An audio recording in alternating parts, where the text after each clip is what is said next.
that Yes. we don't have the ability to control. And I see so many people focus out of their lotus of control.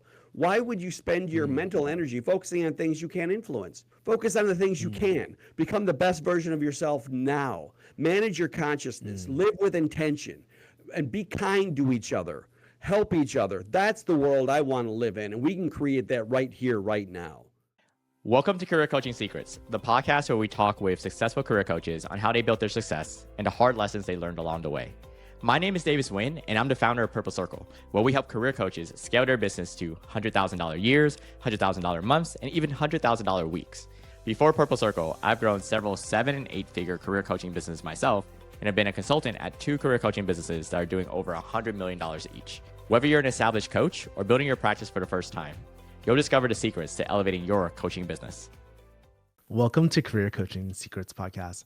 I'm Kevin, and today we are joined by Dr. Kevin Mays. He's the founder of Mays Leadership, been in business for over 10 years, been a coach for 20 plus years, really long time. Welcome to the show, Kevin. Well, thank you. I'm excited to be here and meet my namesake, Dr. Kevin. Dr. Kevin. Yeah. Fantastic. We're going to have a great conversation. I love it. You know, one of the things that sticks out to me pre-podcast and now is like your energy. I love it. It's just so refreshing, and I just feel so alive just being in the presence of you. Well, what a I kind thing would to love, say. yeah, I just had to point it out. One of the first things that's on my mind is the origin story, the lore. Let's start at the beginning. You could have chose to be a plumber. You could have chose to play video games, but out of all the careers that you chose to be a coach. And so not only a coach, you chose to turn it into a business. Can you tell me a story about how you kind of arrived here today? I originally chose to be a pilot. I grew up What? in yeah, right. I grew up in Michigan, and in Michigan, in the east side, any job worth its salt is working for the car companies. You know, back in the day, GM was the biggest company on earth. My father worked there for 35 years. Everybody had some connection somehow in my community with the car companies. It kept the restaurants open. It's the reason the malls stayed vibrant. So any job worth its salt, you become an engineer. So I was a good kid doing what I should do, not really aligned with what was possible, right? I didn't know. I just knew, hey, a good kid, you go up, you become an engineer. But underneath it all, so I'm doing that what I should. I was actually working in high school. I was designing paint spray booth systems for the car companies. I remember I was in 11th grade. They sent me down to Ohio. I had a company card, expense account. I was like living, man. I had the hard hat on, walking around the Honda plant, overseeing the implementation of my paint spray booth systems. But it was kind of slowly killing me. It was fun because I was 17 years old in the car company acting like an adult. But underneath it all, I'm like, man, this kind of sucks. So when I went to school, I studied engineering, yes, but aeronautical engineering, because there's this push for adventure underneath it all. And I thought, well, I can do engineering, but I can fly airplanes. That way I can travel and see the world, which is really what I wanted to do. So I remember then flying. I was going out to my flight area in this little Cessna 152, and that's the work is right to practice straight and level flight and to practice crabbing for the wind and landing and touches and goes and all this stuff. Utterly boring for me. So I would get out to the practice area and I'd pull the wheel back till the airplane almost got to a stall, and then I'd kick the rudder and roll it into a spin and be upside down in the zero gravity space. Talk about feeling alive, right? Watching the whole lake that you're spiraling towards coming closer and closer in your windshield, everything's floating around, and then correcting, getting out of it and doing it again. Well, at one point, I overcorrected. Right now, I'm a 17, 18-year-old kid. I know everything, and I'm in this airplane by myself up in the sky. And I came, Cessnas are innately stable. That is, if you take your hand off the wheel, it'll return to straight and level flight. I overcorrected, came out of this thing upside down, and the only way through it was all the way. I had to just pull the wheel back, and I'm rocketing towards the ground. And I remember very clearly, now I'm supposed to be coming out of the spin, but instead I'm rocketing straight towards the ground, and I'm pulling the wheel back as hard as I can. And when that does, it increases the gravitational pull, and it's pulling the blood out of my head. And I'm starting to, my Oh my consciousness God. is starting to focus in. I'm starting to gray out. There's a warning horn that's going off. So it's screaming. I'm in the never exceed speed. My consciousness is shrinking. I can feel a bead of sweat as I skate just above the trees, and see my life flash before my eyes. And in that moment, I had this moment of insight. Kevin, this is not the career path for you. I I literally landed the plane. I remember I got down. I kissed the ground. Literally, I'm like, I'm gonna kiss the ground when I land. If I make it out of this, I'm kissing the ground. I did, and it was the last day of the semester. I went home. I didn't really tell my parents all of this because my mom would have freaked out. But instead, I sold my car, bought a motorcycle, and immediately packed it, and I took off across the country. And I said, I don't know, I'm going. I'm going west. I'm going to the ocean. And I drove for weeks and weeks and weeks. And I remember I got to the coast of California from Michigan. And I just got nothing but like $50 in my pocket. I got a backpack, I got a tent, and a sleeping bag. And when I got to California, my motorcycle completely broke down.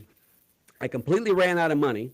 I didn't know anybody for 2,000 miles. There's no cell phones. There's nothing. And I remember at that point, because it was like this journey was to escape or recreate my identity. If I'm not the engineer, if I'm not the good golden child, then who am I?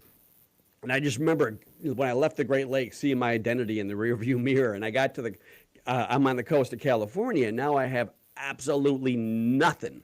And I remember this, it was this deep, dark space where I just thought, oh crap, right now what am I going to do?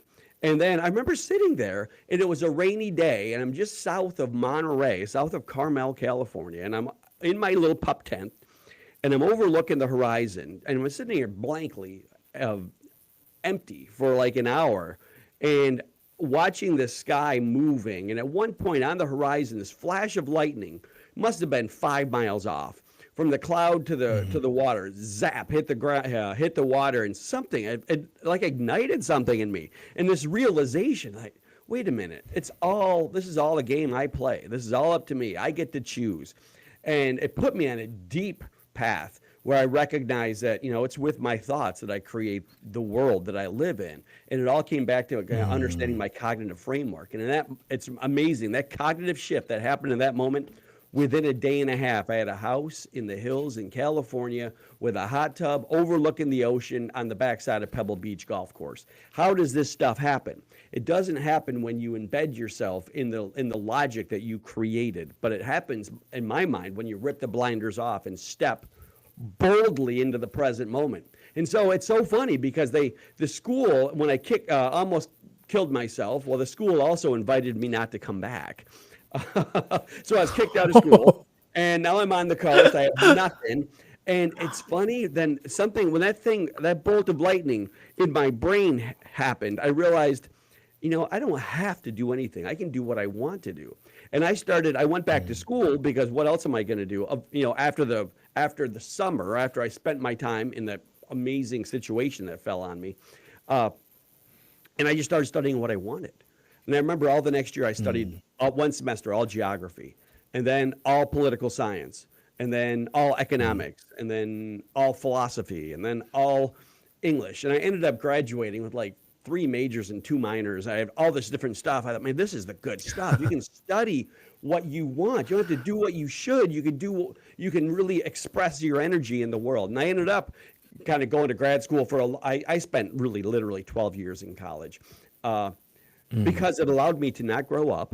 It allowed me to be a 21-year-old living with a motorcycle and driving around the country. And then all at once, 1 year, my age doubled.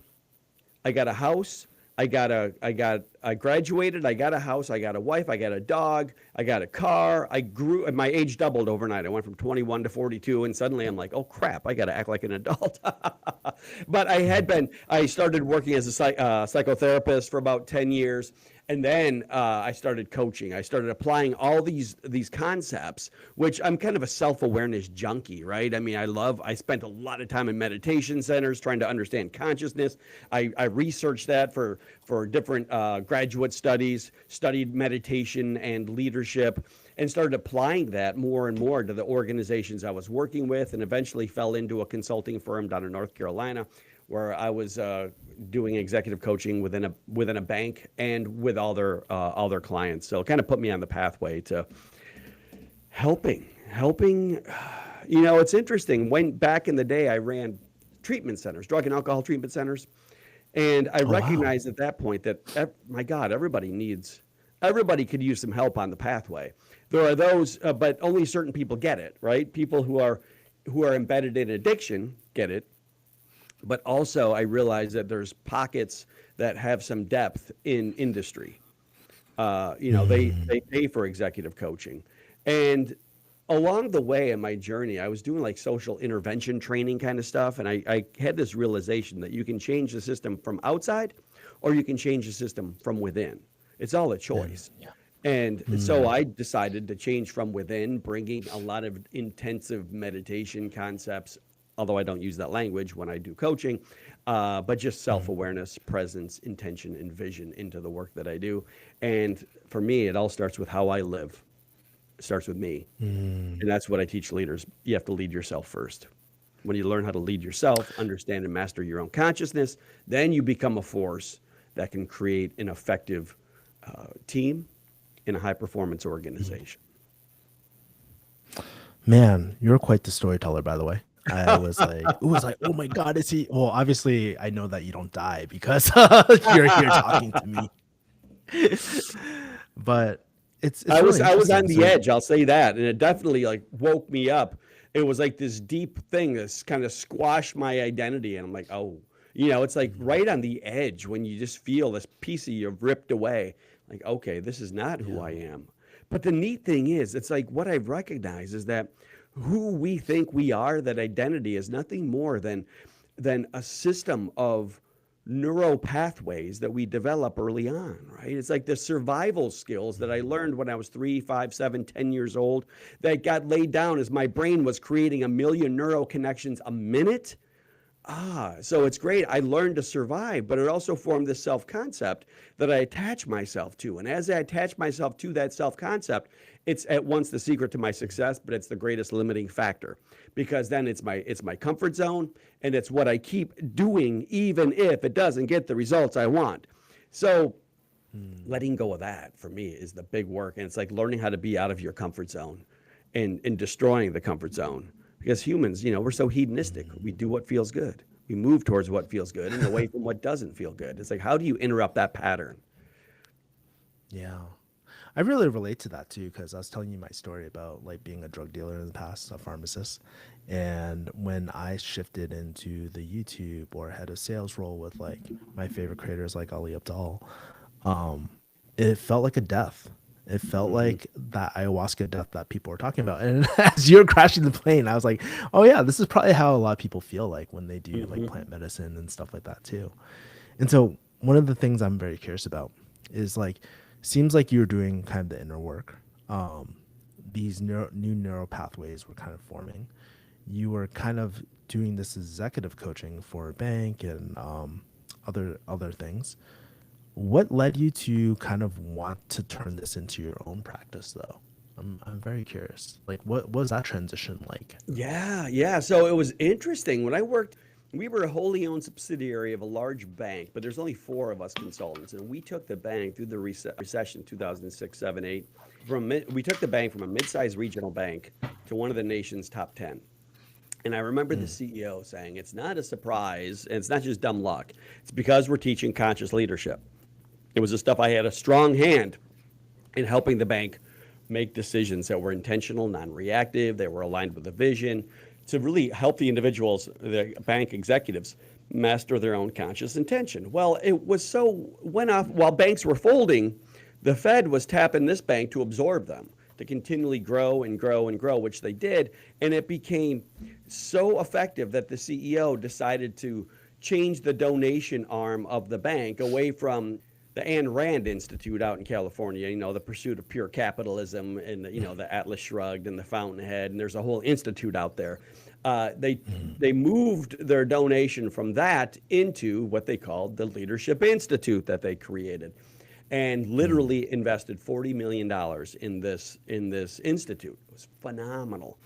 Now, the hard thing is I watched it more and more and more become influenced by the bank. Now, I was doing holotropic breath work with executives. I was shifting consciousness. I was doing some wild stuff. It's a different planet than banking in many ways. So I was so floored that they allowed us to do that. However, as they built this new facility, it kind of, in my mind, I felt like it sucked the soul out of the place. And I just knew that after that experience I had on the California coast, when I started to recognize how the world worked, and it didn't work according to my logic, it was beyond logic. So when it came time, my wife and I decided we're going to move back to Michigan. That's kind of a story in itself. We decided we're going to move back to Michigan, and I realized that working for somebody else was never going to put me in the driver's seat. And it just felt like it wasn't as aligned with my core principles and my core destiny, if you will, whatever that means or whatever that was at the time. So literally, we went up, and you can't buy a house back in the day. They were giving away houses back before. That's what caused the whole recession. They started to tighten that up, and my wife and I came to Michigan over a weekend. Went to a town we had never been to, and found a good school system, heard really good things about this town in West Michigan, decided, okay, here's where we're going to move. We came up over a weekend, bought a house, went back, sold the house, packed a truck, quit my job, relocated to Michigan. My wife stayed home with two infants, two young kids, and I put a stake in the ground starting a business, saying there is one path forward. This is like burning the boats back in the day, right? I'm like, no, there is no plan B. This is plan A, B, C, and D all rolled up into one. This is the thing that's going to work. And when you have that level of grit and commitment to the path you're on, it's amazing how your identity does shift. But it was just, I knew that I would never achieve the level that I wanted in working for somebody else. And actually, as probably a pretty miserable employee. I'm not a guy who follows rules, right? I'm the youngest child growing up. So I never really, what do they say? The oldest makes the rules, the middle breaks the rules, and the youngest, there are no rules. And so now here I am working in a bank, which has a lot of rules. And I'm this like renegade youngest child who doesn't even register rules. No, you do what you want to do when you want to do it. And that's kind of the way I lived. And I like that kind of freedom, right? I don't, reporting to somebody else is just not my strong suit. Unfortunately, it's tough because then when you own your own business, there's nobody to fall back on. And it's like being back on the California coast. It's all up to you and the decisions you make. Some of the, what I found along the way is delegating. I learned firsthand the line between abdication and delegation, because there's certain things in a business that I never really liked doing. So I would just, instead of delegating, abdicate, give it to somebody else and expect that they're going to do it the way I want and they're going to follow through and be successful. And it failed every time. So a lesson to any listeners out there, hey, you can take my path. Abdicating is not the pathway forward. Try it. Don't take my word on it. But if you want some hard fought wisdom, you gotta keep an eye on all of it. And slowly you can maybe elevate people up by delegating small pieces at a time. Anyway, I kind of rambled on. How I got into it. That was it's a lot of it's kind of maybe my DNA. It's just like I'm constructed in a way that the old model of 9 to 5, work for somebody else, work 35 years, retire and die is not my is not my thing. You said something really interesting earlier. You're talking about like how you wanted this freedom. And then I used to think about that a lot during my pharmacy days. Like, oh, I just want this freedom. But when you become a business owner, something I realized is that, what Jocko says about discipline equals freedom, there's like some business stuff that goes into this. And so I'm actually curious on that side too, right? Like, okay, so you built this practice, Kevin, and you need clients to work with to get some cash flow, I guess. So on the marketing end, I guess, how do people typically find you, I guess? Well, yeah, I think that's the million-dollar question, right? That's what everybody wants to know. How do we get leads? How do we convert the leads? And most folks, good coaches out there, they know they're doing good work, but how do we let others know? And in this era now more than ever, where it's hard to trust anything you see online, right? Everything's AI generated, and I work with so many different marketing companies. I can tell you in the last 3 years, I've worked with 8 different marketing companies, and they all tell you how amazing they're going to be. And you want to trust them. And I did over and over and over and over and over. And nobody produces. I'm like, no, nobody's going to produce like you're going to produce. As a coach or a consultant, you are the face, you are the voice. So the thing that worked for me was it was boots on the ground presenting. I started just doing a lot of presentations and inviting people to them. That is the thing that worked first and foremost, was being out there and showing people, hey, here's my model, my five foundations of business growth. Here's the five steps to grow your business.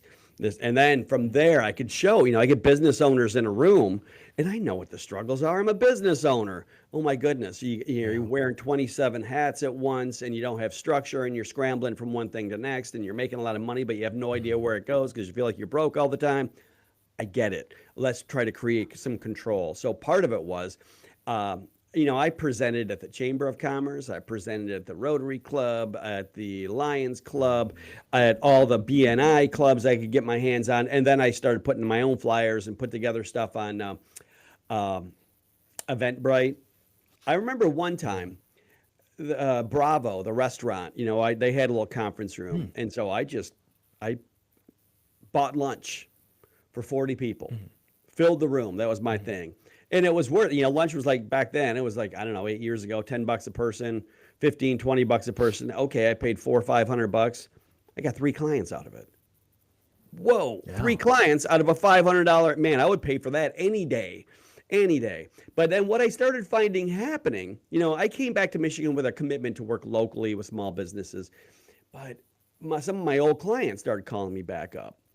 And they now had moved to other organizations, and they wanted me to come help. And then what I find, the difficulty I'm facing is that my old clients who work with larger organizations, they're working with billion-dollar companies, not million-dollar companies. They have, again, deeper pockets. So the hard thing is, while I like working local, I'm also trying to grow a successful business as well. So I find I keep getting pulled back to this larger kind of national scene. And now that's my commitment. Like, okay, I see Jocko and I see Lencioni, and I'm targeting I got a book that's being launched right now. And like, it's going to be on the shelf right in between the two of those. So I can, if anybody can be on that national level, hell, you can, I can. These are regular people. How do we do it? So that's really my goal now. And I find myself more and more getting involved in social media, and I'm on all the platforms, having much less success than I ever did when I was just face to face with people. I love that. Oh, thank you for sharing that. Because I feel like, a lot of times when I have these podcasts with people, everybody's talking about, oh yeah, the social media stuff, right? But it was really interesting how you took the approach of starting off with presentations, and people started raising their hands and wanting to work with you. And that kind of expanded to the national scene where you're getting bigger and bigger clients and stuff too. Something I'm also very curious about, because we talked about this pre-podcast, but one of the things that is very kind of taboo-ish, where like people don't talk about it, is like pricing. And so as you're getting these, like, especially these larger engagements, one of the questions I have is like, how did you think about structuring your pricing? Did your pricing change over time? How did you get those initial numbers, and how did you iterate your pricing over time as well? So I have an offering sheet. It's actually kind of like 4 or 5 pages. So one thing, when I started, I have to acknowledge this. When I moved here, I connected with Action Coach. That was helpful for me for about a year. Now, unfortunately, so it's like a franchisee, Action Coach, which was great because I didn't know how to start a business. So they gave me some of the confidence to do that. But I very quickly found that it became an extra weight. that I didn't want or need. But what they did help me do was think in the terms of presenting upfront, and then the pricing structure. While they didn't offer what it should be, kind of helped me think about different levels: bronze, silver, gold, platinum. Okay, what does it look like for each? There's a frequency, there's an availability, and having a whole metrics rather, not the matrix, metrics, a whole list of different things I make available. And depending on their level of investment, they get certain things. And yeah, that number has definitely shifted. When I started, I was happy. $1,200 a month was what I was, it was a monthly retainer kind of thing. And there's no contract. There's no, hey, we're going to do this for a year. It's no, we're going to provide value, and coaching is going to pay for itself within the first 90 days, because that's the way it works. And I guarantee that. And if not, we're going to keep working until it does without a fee. I'm less focused that way now. I'm not so worried about coaching paying for itself. I know that it does, but not everybody's just hungry for money, right? I mean, let me clarify that. Some people want to create high performance teams, and they're doing robustly well. The companies I love working with now aren't the ones who are just trying to, aren't the companies that are trying to get to the $1 million mark. They're the companies that are already making $500 million, and they're trying to figure out how do they elevate their culture and be at the front of the pack. That's very different. Yeah. So my numbers become very different based on the value I'm offering to the organization.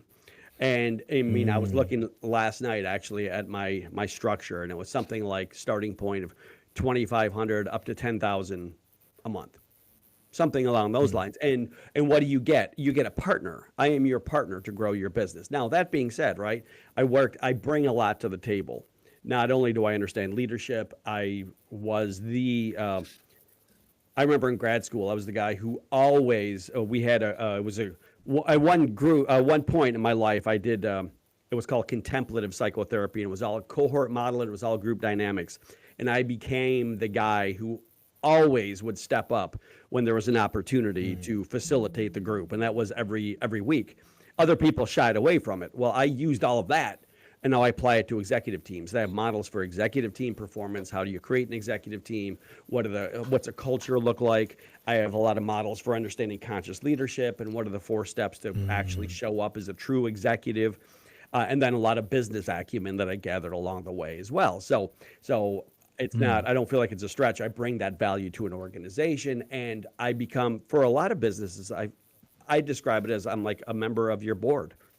But I'm in so many different businesses at any given time, so I can bring all the wisdom. It's much greater than what I bring to the table, right? Because I'm just one guy.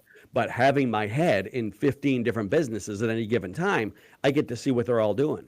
And I get to help businesses I work with understand best practices, because business ownership is a lonely gig, man. You don't get that. You don't get to talk to your wife, to your family, to your colleagues, to your peers. You don't talk to people about finances, money, in the same way like you say, most people don't talk about fees.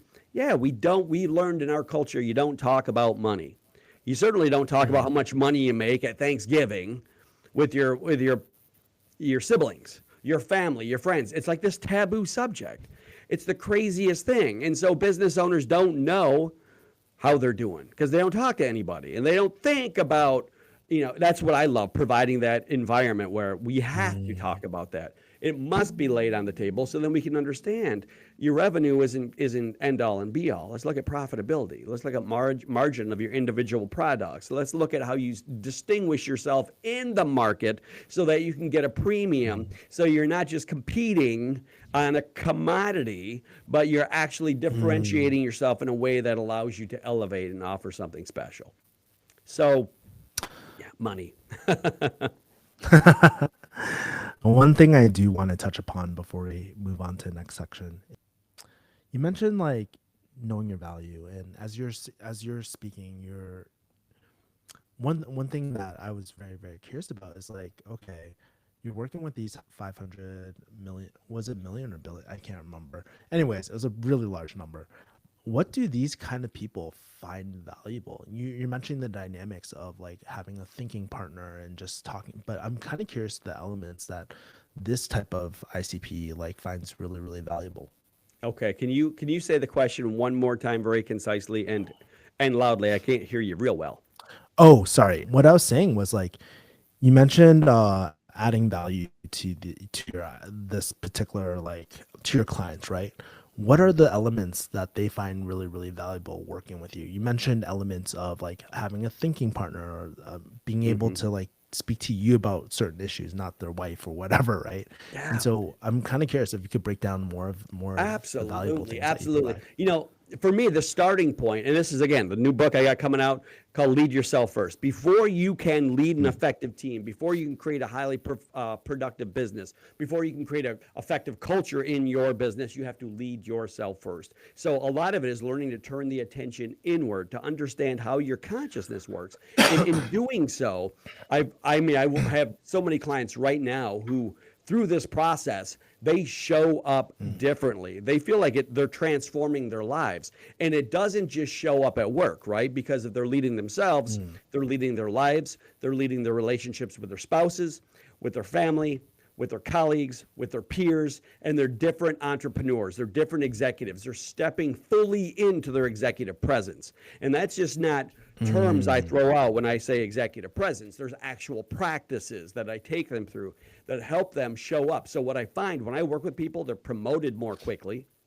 Absolutely, hands down, they are promoted quickly because they become the executive they want to be. They're not waiting to be promoted, they become that person who, again, I go back to with your thoughts, you create the world. So, learning how to create that person that you are becoming to not just react and respond to the world around you, but to learn to have a clarity of the person that you are evolving into as a leader, as an executive, and then to consistently mm, have the tool set to be able to evolve that direction so you show up as the executive that you want to be. When you start showing up that way, the world starts to match. The world starts to respond to it. And I find folks now, I mean, mm, like everybody, we all have our vulnerabilities.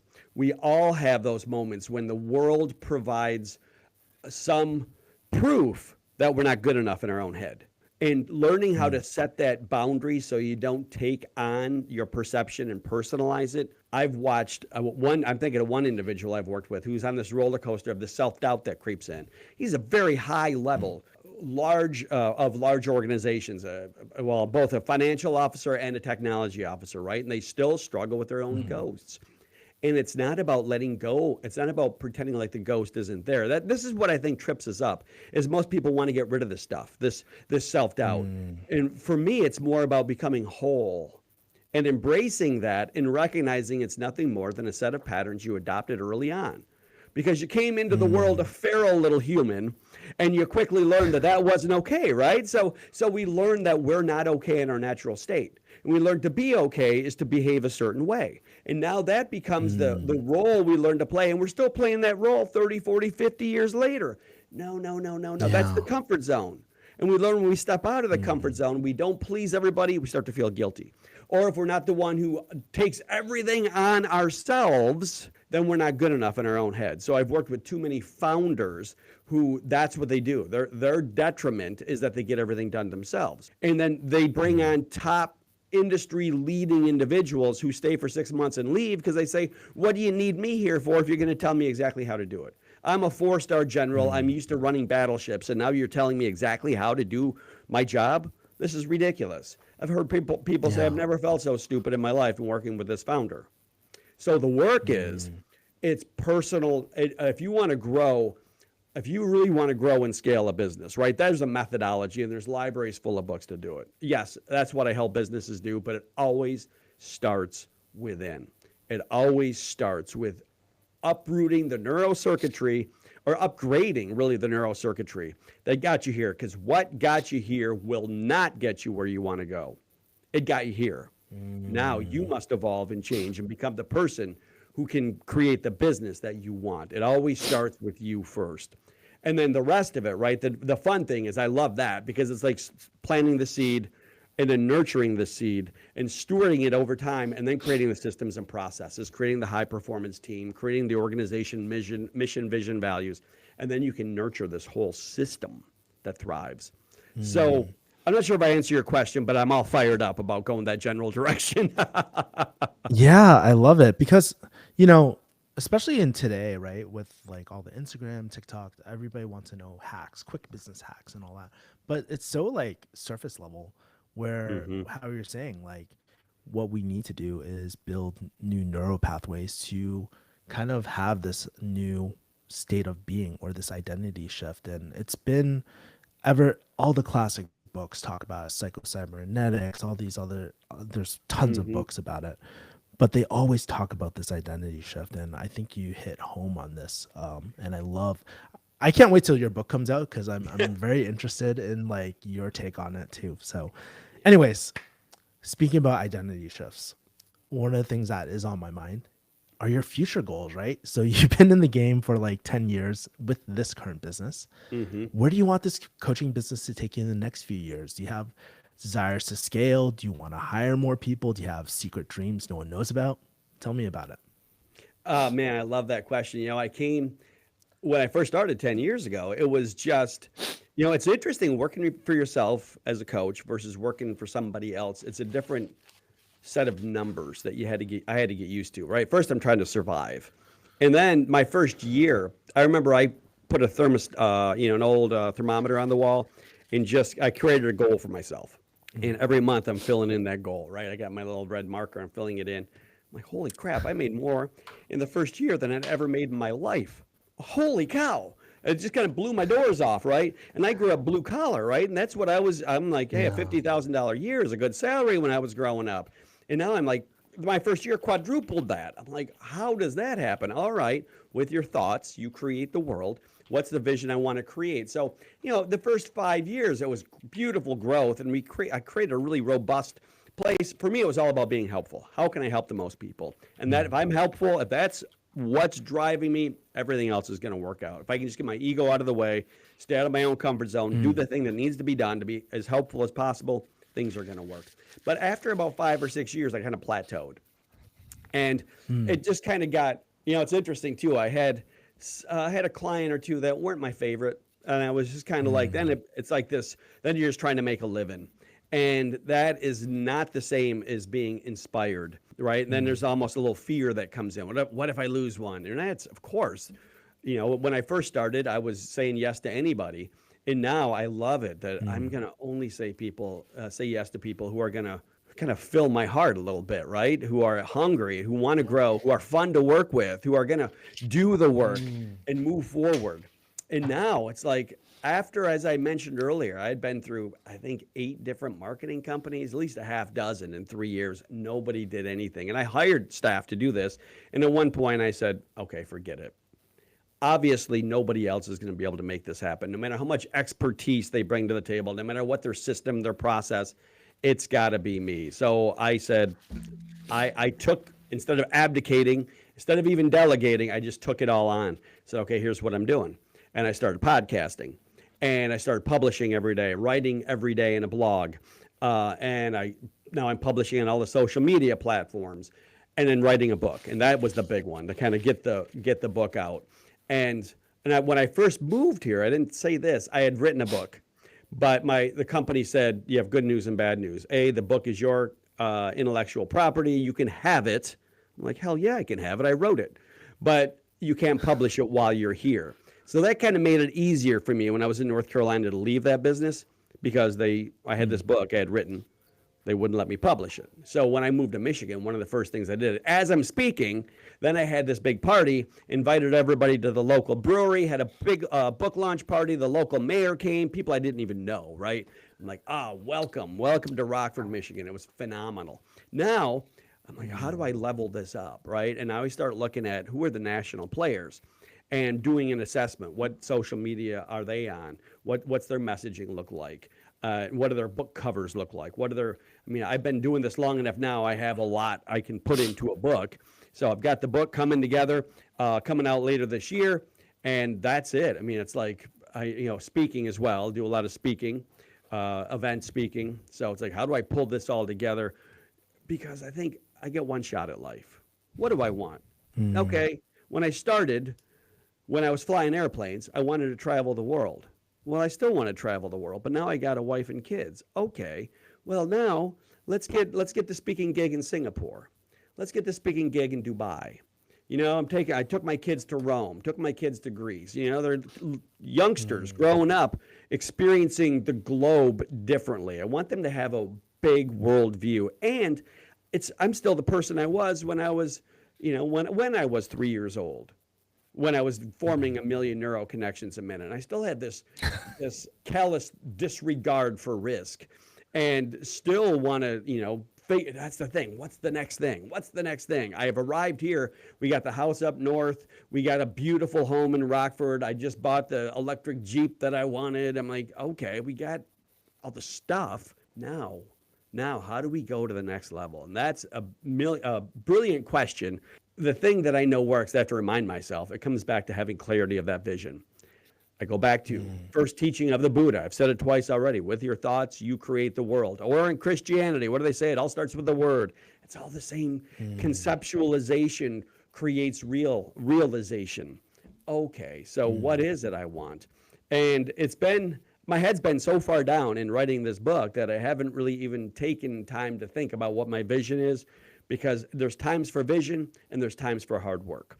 And I've been in this hard work phase. My vision, get the book done. Okay, I'm gonna see it in the bookshelves, and now we got a bestseller process we're going through to get it. It's not just dumb luck. You write a book and it shows up as a bestseller. No, it takes work, knowing the right people and doing, there's certain process you go through. And my God, wouldn't it be, there's a goal, get a New York Times bestseller. How do we do that? That's the work. And then what? To be able to take my wife on nice vacations. And get my kids in college, right? And just have fun along the way, right? And spread the good word, spread the joy, spread the love, man. That's the work. Spread the love. It doesn't have to be a slog. We get one shot at life, and we've been born into the system that is so mechanized that we believe humans our work is to work, right? That's our lot in life. Like, and that's a construct, a part of our paradigm of our modern kind of era. But our value doesn't come in our work. And I think the newer generations, younger folks like yourself, are recognizing that more and more, especially folks in the gig economy. My age, we didn't have that. You got a good job. You went to school to get a good job, work for 35 years, retire and die. Okay, well, there's a different, I'm sorry, I'm going to go on a quick tangent here, but I love it because I hear people talk about the new generation, they're lazy, they don't work. No. You know what that's really a symptom of? Bad leadership and a correcting of values. Our job as humans, our value doesn't come from us being a cog in a machine. And I love it that we're kind of upending, and I think it's well-timed, and I think it's about time that humans recognize their value doesn't come from productivity. Now, that's important because we're a consumer society, but that's not what gives us value. Anyway, I'm going on a rant. I could go on forever. Man, if this was my podcast, like my personal podcast, I would go in deep rabbit holes about like neuroscience and then like societal type of stuff. Like honestly, it's really interesting, especially with the shift of AI and all that. Like we're seeing things just changing, which is scary for some, but for me, it's actually really, really exciting. Like it's super exciting time right now, and I'm like, man, what a time to be alive. I know it. Cool. Of all times, here we are. Yeah. And it's so interesting too to think about so many people talk about fear and the chaos and the confusion. You know what? It all comes back to your own state of mind. Yes, there's stuff that we don't have the ability to control. And I see so many people focus out of their locus of control. Why would you spend your mental energy focusing on things you can't influence? Focus on the things you can. Become the best version of yourself now. Manage your consciousness. Live with intention. And be kind to each other. Help each other. That's the world I want to live in. And we can create that right here, right now. Yeah. Something about mindset shifting is like really, really important. I actually want to ask you this next part, right? Because for example, when we have desires to do more and to grow our impact, right? It's fun at first, right? But then, what does Mike Tyson say? Everybody has a plan to get punched in the mouth. And since I do combat sports and all that, that happens. And so I'm kind of curious too, because like if you go on social media, like everybody paints a rosy picture of their business, their lifestyle and stuff. One of the things I'm very curious, as someone at your level, what are some growing pains that you're kind of noticing right now in your business? Growing pains for me. Oh Yeah. man.